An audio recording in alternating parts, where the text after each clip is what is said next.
South India shopping mall the wedding Mantra సరికొత్త wedding collection South India shopping mall.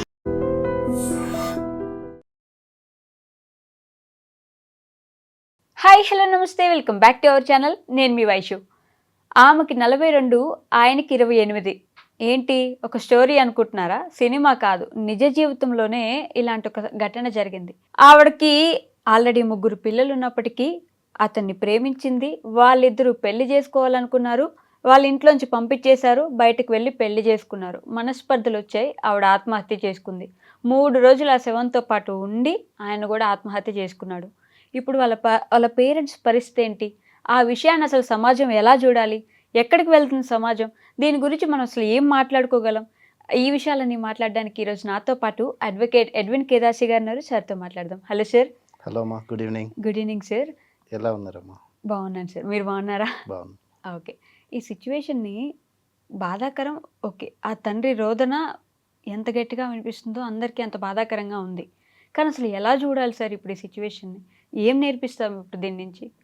Vaishu, sir దెస్ a saying అమ్మా, okay, ప్రేమ గుడ్డిది అని. Right. కానీ మరీ ఇంత గుడ్డిది, లేకపోతే మరీ ఇంత అసలు అంటే ఇంత బ్లైండ్ కావాల్సిన అవసరం లేదనిపిస్తుందమ్మా. వాళ్ళ ఫాదర్ చెప్పేదాన్ని వింటే ఏమంటున్నాడు, వాళ్ళిద్దరికి ఇంటరాక్షన్ ఎక్కడ స్టార్ట్ అయింది? ఇన్స్టాగ్రామ్లో స్టార్ట్ అయింది. దెన్ అంటే అది అంత డెసిషన్ తీసుకోవాల్సినంత నెసెసిటీ ఏముంది అక్కడ? ఇప్పుడు ఎనీవే అదొక లివ్ ఇన్ రిలేషన్షిప్. ఓకే. ఎందుకు అంటే ఈ పద్మ అన్న ఆవిడ ఆమె భర్త నుంచి డైవర్స్ తీసుకోలేదు. రైట్. అది కాకుండా దాని మీదకి వెళ్ళి తనకు 3 పిల్లలు ఉన్నారు. ఇప్పుడు తన సుఖము లేకపోతే తన స్వార్థం తను చూసుకుంది, ఇతనితోటి ఎలోపైంది, వచ్చేసింది. దట్టు లీగల్గా ఎట్లాంటి దానికి డివోర్స్ తీసుకోలేదు, లీగల్గా దానికి ఎట్లాంటి బైండింగ్ లేదు వాళ్ళిద్దరు రిలేషన్షిప్కి. అట్లాంటప్పుడు 3 పిల్లల్ని విడిచిపెట్టేసి వచ్చేసి నీ బాయ్ ఫ్రెండ్ తోటి వచ్చేసి నువ్వు వేరే కాపురం పెట్టేసి ఉండటంలో దాన్ని మనం ఎట్లా అర్థం చేసుకుంటాము? ఏం అర్థం చేసుకుందాము? లేకపోతే సొసైటీకి మనం ఏమి మెసేజ్ ఇస్తున్నాము? అంటే మేము చేసేది రైట్ అనా, లేకపోతే ప్రేమ గుడ్డిదానా, లేకపోతే కామం గుడ్డిదా, లేకపోతే మోహం గుడ్డిదా, లేకపోతే వాంఛ గుడ్డిదా? What is blind here? Exactly. Instagram పరిచయం తోటి భర్తను విడిచిపెట్టేసి నువ్వు పెళ్లి అగ్నిసాక్షిగా, నువ్వు సప్తపది సాక్షిగా నువ్వు ఒక భర్తను పెళ్లి చేసుకొని భర్తతోటి 3 పిల్లల్ని కానీ ఈ రోజు నువ్వు ఒక బాయ్ ఫ్రెండ్ కొరకు నువ్వు భర్తను విడిచిపెట్టి సమాజాన్ని విడిచిపెట్టి సొసైటీని ఎట్లా నేను ఫేస్ చేయాలనే నీకు ఆ మాత్రం నీకు ఎట్లాంటి ఇన్హిబిషన్స్, ఇంగిత జ్ఞానం లేకుండా నువ్వు ఒక బాయ్ ఫ్రెండ్ తోటి నువ్వు ఎలోప్ అయిపోయి వచ్చేసి 3 పిల్లల మీద ఏం ట్రామా ఉంటుందమ్మా? మెంటల్ ట్రామా ఏముంటుంది? అది at the end of the day పిల్లలు ఎట్లా రిసీవ్ చేసుకోగలరు? ఇప్పుడు స్కూల్కి వెళ్తే స్కూల్లో తల్లిని మీ తల్లి ఫలానోడితో లేచిపోయింది అంటారు, మీ తల్లి తండ్రిని విడిచిపెట్టిపోయింది అంటారు, లేకపోతే మీ అమ్మ ఎటుపోయిందిరా అంటారు. అవునా కదా? మీ అమ్మ ఎదురా న్యాచురల్గా అడుగుతారు, చుట్టుపక్కల వాళ్ళకి తెలిసిపోతుంది. ఇప్పుడు మొక్కై వంగంది మ్రానై వంగని అన్నట్టు వంగదు అన్నట్టు. ఇప్పుడు ఒకవేళ హస్బెండ్ ఇనిషియల్ స్టేజెస్లో చూసుంటే ఏమన్నా కంట్రోల్ చేసేవాడేమో. కానీ ఇప్పుడు సొసైటీ కానీ లేకపోతే లా కానీ ఏమంటుంది? ఎక్స్ట్రా మ్యారిటల్ అఫైర్స్ తప్పు కాదంటుంది లా, జ్యుడిషియరీ. ఎక్స్ట్రా మ్యారిటల్ అఫైర్స్ తప్పు కాదంటుంది, లివ్ ఇన్ రిలేషన్షిప్స్ తప్పు కాదంటుంది, ఎక్స్ట్రా మ్యారిటల్ అఫైర్లో పుట్టిన పిల్లోళ్ళను కూడా హస్బెండ్ చూసుకోవాలని అంటుంది. అంత లీగల్ పవర్ వచ్చినప్పుడు ఇంకా ఎందుకు చేయాలమ్మా ఇవన్నీ? ఇప్పుడు లీగల్గా దాన్ని కంట్రోల్ చేయాలా? లీగల్గా కంట్రోల్ చేయలేని పరిస్థితికి వచ్చింది. ఇప్పుడు భర్త పోలీస్ స్టేషన్కి వెళ్ళినాడు అనుకో, భర్త పోలీస్ స్టేషన్కి వెళ్ళి పోలీసు వాళ్ళకి చెప్తే కూడా ఏమంటాడు? నీ భార్యను నువ్వు కంట్రోల్ పెట్టుకోలేడు, నువ్వు వచ్చేసి మాకేం చెప్తున్నావురా, మాకెందుకు కంప్లైంట్ చేస్తున్నావు? అది మీ ఇద్దరి మధ్య జరిగింది, నువ్వు నీ భార్య నువ్వు అదుపులో పెట్టుకోవాలి, లేకపోతే నువ్వు కరెక్ట్ ఉంటే నీ భార్య అసలు ఇట్లాంటిది ఎందుకు చేస్తాడు అని చెప్పేసి తన మీద ఒక స్టిగ్మా వస్తుంది మా హస్బెండ్ మీద. ఇప్పుడు తను మోజులోనో తన వ్యామోహంలోనో పడి బాయ్ ఫ్రెండ్ తోటి వెళ్ళిపోయింది, సురేష్ తోటి వెళ్ళిపోయింది పద్మ. కానీ at the end of the day జరిగింది ఏంటమ్మా? ఇప్పుడు వీళ్ళు లివ్ ఇన్ రిలేషన్షిప్లో వాళ్ళు ఏమన్నా కలిసి కంటిన్యూస్గా హ్యాపీగా ఉన్నారా? ఏమన్నా హ్యాపీగా బ్రతికినారా? ఏం జరిగింది చెప్పండి? ఇప్పుడు సొసైటీలో ఇట్లాంటి ఎక్స్ట్రా మ్యారిటల్ అఫైర్స్ అన్ని ఇదే ఎండ్ అని చెప్పేసి చెప్పకనే చెప్తున్నారు కదా. ఇప్పుడు తను ఒక్కతే సూసైడ్ చేసుకోవటం కాదు, తనతో పాటు ఎవరైతే ఈ అమ్మాయితోటి వెళ్ళిపోయినాడో, లేకపోతే పద్మతోటి వెళ్ళిపోయిన సురేష్ ఉన్నాడో, తను ఆ బాధ తట్టుకోలేక సూసైడ్ చేసుకున్నాడా, లేకపోతే సొసైటీని ఫేస్ చేయలేక సూసైడ్ చేసుకున్నాడా? ఇప్పుడు మనకు దాంట్లో మనము విన్నది లేకపోతే మనకు తెలిసింది ఏంటంటే ఇరుపక్షాల వాళ్ళు పోలీస్ కంప్లైంట్స్ చేసుకున్నారు అన్నారు. రైట్. అంటే వీళ్ళు పెట్టే టార్చర్ తట్టుకోలేక నా భార్య సూసైడ్ చేసుకుంది లేకపోతే నా కూతురు సూసైడ్ చేసుకుందని చెప్పేసి పద్మ వాళ్ళ ఫ్యామిలీ వాళ్ళు చేస్తుండొచ్చు. అట్ ద సేమ్ టైం అంటే సురేష్ కూడా తనకంటే అపరిమితమైన ప్రేమ నాది, లేకపోతే ఆమె మీద ఉన్న ఇష్టమా, లేకపోతే ఆమె మీద ఉన్నటువంటి చంపుకోలేనంత ప్రేమనా, భయంగా చూడలేమా సార్? భయంగా కూడా చూడొచ్చమ్మా. ఇప్పుడు ఫాల్స్ కేసెస్, ఒకసారి నువ్వు ఒక ఫాల్స్ కేసులో ఇంప్లికేట్ అయితే నేను ఎవరు బయటికి తీసుకురాలేరు. ఎగ్జాక్ట్లీ. ఇప్పుడు అందులో ఇంకా ఇది మర్డర్ అంటారు, చంపేసినాడు అంటారు, చచ్చిపోయింది సూసైడ్ చేసుకుంది అని అన్నారు, చంపేసినాడు మా కూతుర్ని తీసుకెళ్ళి అంటారు. ఇప్పుడు అదే వాళ్ళ ఫాదర్, ఎవరు సురేష్ వాళ్ళ ఫాదర్ అదే అంటున్నాడు కదా, ఆ పద్మ వాళ్ళ కొడుకు వచ్చినాడు, కొడుకు వచ్చేసి మేము పోలీస్ స్టేషన్ కూడా వెళ్ళినామని అంటున్నాడు. సో అంటే పిల్లల మీద ఎంత ట్రామా ఉంటుందమ్మా. ఇప్పుడు హస్బెండ్ ట్రామా ఎంత ఉంటుంది, అది one side of the story. ఇంకొక సైడ్ ఆఫ్ ద స్టోరీ ఏంటి, సురేష్ వాళ్ళ parents, he's the only bread winner అట ఫర్ ద ఫ్యామిలీ. వాళ్ళ father is an auto driver. ఇప్పుడు ఒక చిన్న పిల్లోడిని కానీ వాడిని అంత పెద్ద కొడుకుని చేయాలంటే వాళ్ళకు ఎంత ఎఫర్ట్స్ పెట్టి ఉండాలి. ఆటో నడుపుకుంటూ ఒక కొడుకుని అంత పెంచి పెద్దగా చేసేసి వాళ్ళకు సొసైటీ యాక్సెప్ట్ చేయదు, లేకపోతే సొసైటీలో నేను ఫేస్ చేయలేను, లేకపోతే నేను వీళ్ళని ఇంటి దగ్గర ఉంచుకోలేను అని చెప్పేసి తను బయటికి పంపించేసినాడు. కానీ అదే వాళ్ళ పాలిట యమపాశం లాగా తయారైంది కదమ్మా. ఇప్పుడు తను మంచికో చెడుకో చెప్పినాడు, నేను సొసైటీని ఫేస్ చేయలేను, లేకపోతే పోలీస్ కేసులలో నేను తిరగలేను, పోలీస్ స్టేషన్లో వెళ్ళి కూడా చెప్పాడు ఇట్లా జరిగింది, నేను దీన్ని యాక్సెప్ట్ చేయట్లేదు కాబట్టి నాకు దీంట్లో సంబంధం లేదని చెప్పేసి తను హ్యాండ్స్ ఆఫ్ చేసినాడు. కానీ అక్కడ జరిగింది ఏంటి, చనిపోయింది తను. ఏంటి, సొసైటీకి భయపడి చనిపోయిందా, లేకపోతే ఆమె మీద మెంటల్ ప్రెషర్ పెరిగిందా, లేకపోతే ఏం పెరిగింది అనేది. ఒక ప్రిషియస్ 2 lives అయితే పోయినాయి కదమ్మా. ఇప్పుడు ఇద్దరు ప్రిషియస్ లైఫ్స్ అయితే చనిపోయినారు, ఇద్దరు చనిపోయినారు. ముగ్గురు పిల్లలకి తల్లి లేకుండా అయిపోయింది. ఇప్పుడు ఆ పిల్లలకి ఎప్పుడు అది లైఫ్ టైం అది ఆ స్టిగ్మా అనేది అది రిమైన్ అయిపోయి ఉంటుందమ్మా, అది కంటిన్యూ అయితేనే ఉంటుంది. అంటే ఇప్పుడు నువ్వు ఫస్ట్ ఆఫ్ ఆల్ చేసేదే illegal unethical thing, live in relationship. అట్లాంటప్పుడు నువ్వు పోనీ వీడికి ఏమైనా సుఖం ఇచ్చినవా? ఇప్పుడు ఈ అబ్బాయి మొత్తం ఇప్పుడు there is a age gap of something around 15 to 18 years, right? So ఇప్పుడు అంత ఏజ్ గ్యాప్లో వచ్చేసి నిన్ను కోరుకొని నీ కోసం వచ్చేసి నిన్ను సొసైటీని కాదని, తల్లిదండ్రులను కాదని, సమాజాన్ని కాదని, అందరినీ కాదని వచ్చేసి నీతోటి ఉండటానికి తను డెసిషన్ తీసుకొని వచ్చినప్పుడు నువ్వు అతనికి ఇచ్చింది ఏంటి? ఫ్రాక్షన్ ఆఫ్ అ సెకండ్లో నువ్వు సూసైడ్ చేసుకున్నావు. ఒక ఇద్దరి మధ్య ఫ్రిక్షన్ వచ్చింది, గొడవలైనాయి, భార్య భర్తలకైనా వస్తాయి, ఫ్రెండ్స్కైనా వస్తాయి, ఫ్యామిలీలో అయినా వస్తాయి, ఎక్కడైనా వస్తాయి. అంటే ఇప్పుడు నీ మీద ఎంత మెంటల్ ప్రెషర్ బిల్డప్ అయి ఉంటే నువ్వు ఆ డెసిషన్ తీసుకొని సూసైడ్ చేసుకున్నావు. ఒక బ్రతకడానికి చాలా ధైర్యం కావాలా అనుష. అది ఇంకా దానికన్నా చనిపోవడానికి ఇంకా ధైర్యం ఎక్కువ కావాలి. బ్రతకటమే గొప్ప థింగ్ అంటే చనిపోవడానికి ఇంకా ధైర్యం కావాలా. ఆ మూమెంట్లో నువ్వు ఆ డెసిషన్ తీసుకున్నావు అంటే ఎంత ఫ్రస్ట్రేట్ అయి ఉండొచ్చు, లేకపోతే ఏ స్టేటస్లో నీ మెంటల్ స్టేట్ ఉండొచ్చు.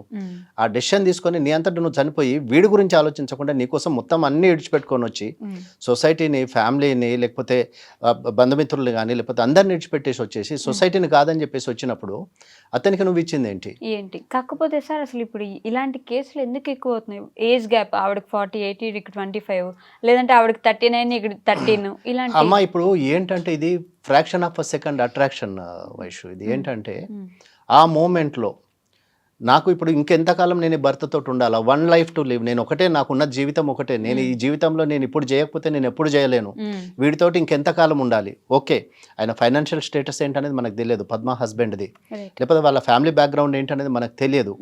కానీ ఇదంతా ఇప్పుడు ఈ అంటే నడమంత్రాన్ని వచ్చిన ఇవన్నీ అమ్మ ఏంటంటే ఈ అట్రాక్షన్స్ కానీ లేకపోతే ఇట్లాంటి ఎక్స్ట్రా మ్యారిటల్ అఫైర్స్ కానీ ఇవి ఏంటంటే పెళ్ళిళ్ళే బతకనప్పుడు, పెళ్ళిళ్ళే లాంగ్ లాస్టింగ్ లేనప్పుడు ఇట్లాంటి ఎక్స్ట్రా మ్యారిటల్ అఫైర్స్ ఇవి నడుస్తాయి, లేకపోతే ఇవి కంటిన్యూ అవుతాయి, లేకపోతే దీంట్లో నా లైఫ్ పర్మనెంట్ ఉంటుందని చెప్పేసి ఇప్పుడు సురేష్ కోసము తన భర్తను పిల్లల్ని విడిచిపెట్టేసి వచ్చింది. At the end of the day ఏంటంటే సురేష్ తోటి నాకు రావాల్సిన హ్యాపీనెస్ నాకు రాలేదు, లేకపోతే నేను I'm not happy with him, లేకపోతే ఇట్లనే కంటిన్యూ సురేష్ తింటాడా, తాగుతాడా, కొడతాడా ఏంటనేది మనకు తెలియదు.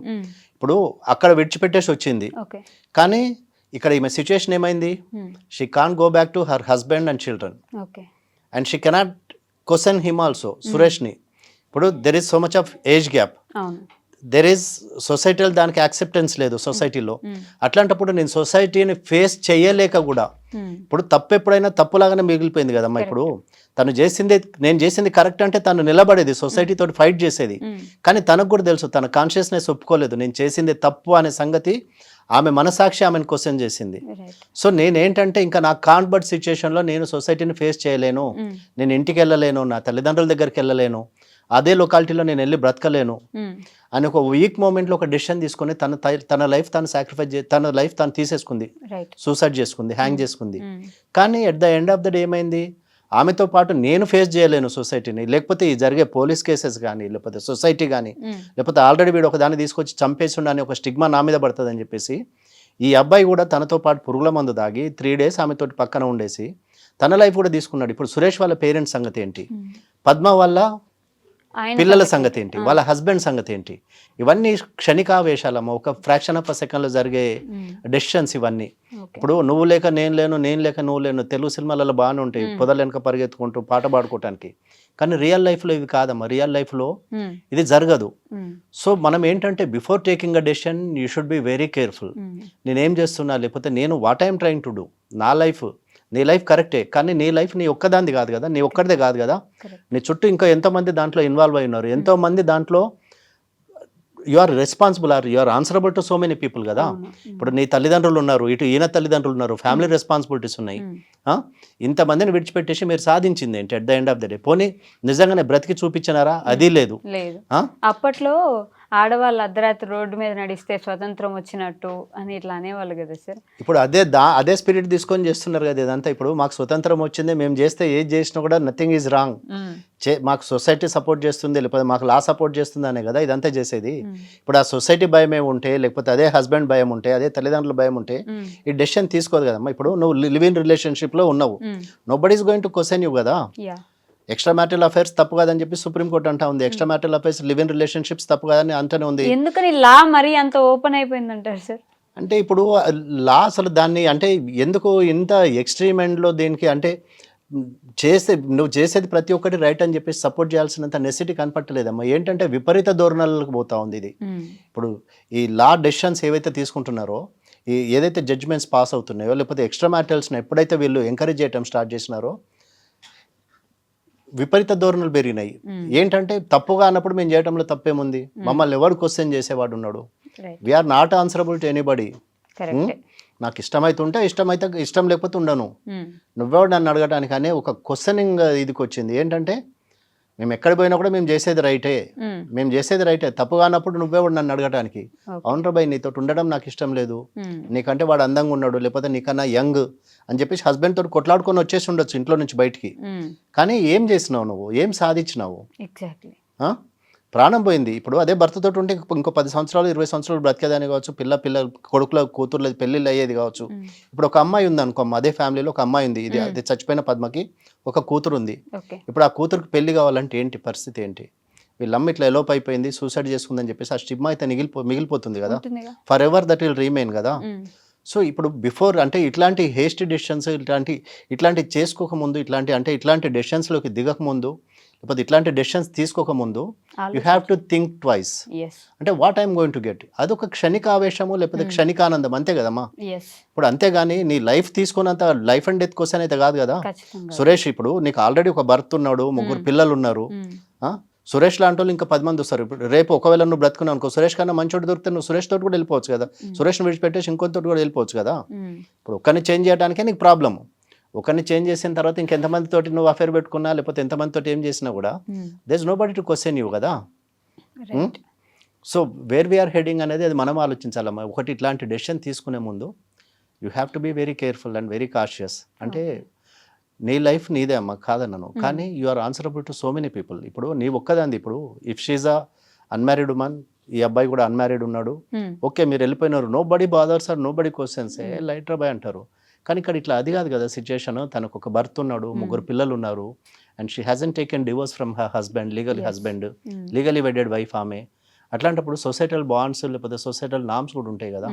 అంటే we're living in a society కదా, మనం ఒక్కడివి అడవిలో జంతువులం కాదు కదా మనము. వీఆర్ లివింగ్ ఇన్ 4 walls, లేకపోతే we're living in particular society, ఆ సిస్టంలో బతుకుతున్నాము. సో సిస్టమ్కి కొన్ని నామ్స్ ఉంటాయి, కొన్ని పద్ధతులు ఉంటాయి, లేకపోతే కొంత we have to adapt certain things. అవి లేకుండా నేను ఇట్లనే బ్రతుకుతాను, నేను ఇట్లనే చేస్తాను, నేను చెప్పేది రైట్ అంటే end of the end results ఇట్లనే ఉంటాయమ్మా. ఏంటంటే you are unable to face the society, unable to face the children, unable to face the Family. husband, unable to face the family. Right. So ఏమైంది at the end of the day నీ life నువ్వు తీసుకున్నావు అంతే తప్ప ఏమైంది, ఏం loss ఏం కాదు సొసైటీకి. కానీ ఒక రాంగ్ ట్రెండ్ అయితే సెట్ చేసిపోయినావు కదా. కరెక్ట్. ఇప్పుడు యూపీలో నార్త్లో ఇక్కడనే జరిగింది, సేమ్ జరిగింది. హస్బెండ్ ఉండగా 3 పిల్లలు ఉండగా ఆమెకి వేరే ఒక బాయ్ ఫ్రెండ్ పెట్టుకొని రిలేషన్షిప్ మెయింటైన్ చేస్తూ ఉంది. హస్బెండ్ ఏం చేసిండు, 1 ఫైవ్ డే వీళ్ళిద్దరిని రెడ్ హ్యాండెడ్గా పట్టుకున్నాడు, పోలీస్ స్టేషన్ తీసుకెళ్ళిండు. ఆ 3 పిల్లల్ని కూడా ఆమెకే హ్యాండ్ ఓవర్ చేసిండు. పోలీస్ స్టేషన్లో పెళ్లి చేసేసి హ్యాపీగా ఉండండి అని చెప్పేసి పెళ్లి చేసి వచ్చేసిండు. Oh this is the latest thing now happening thing trending. Nice. So అంటే సొసైటీ విపరీత ధోరణులు లేకపోతే మనిషి ప్రవర్తన, మనిషి ఆలోచన విధానము మారిపోయింది. చేంజ్ అయిందమ్మా, చేంజ్ అయింది. దెన్ ఇంకేం చూడాల్సి వస్తుందో తెలియదు. ఇప్పుడు ఇవాళ ఇది ఇక్కడికే ఆగినాము, ఇవాళ ఇది అయిపోయింది అనుకుందాము, but tomorrow it's going to be something surprising again. Ya. So we should condemn this అమ్మా, definitely. Okay sir, thank you. Welcome అమ్మా. నిజంగా ప్రస్తుతం ఉన్నటువంటి సమాజం దేనికి ప్రయారిటీ ఇస్తుంది? ఆర్థిక సంబంధాల చుట్టూ మాత్రమే తిరుగుతోంది. మళ్ళీ ఎన్నికలంగానే చాలా విరక్తి కలుగుతున్నాం. మంచి అనిపిస్తుంది కదా, లేడీస్ కూడా ఛాలెంజింగ్ జాబ్స్ చేసినప్పుడు చాలా బాగుంటది. ట్రాఫిక్ అసిస్టెంట్స్ గా నియమించిన ట్రాన్స్జెండర్స్ అందరితో సాల్యూట్ చేయించుకుంటున్నారు. ఫుడ్ డెలివరీ ఇవ్వటానికి వెళ్ళినటువంటి డెలివరీ బాయ్ అనిల్ పై కళ్ళ ముందు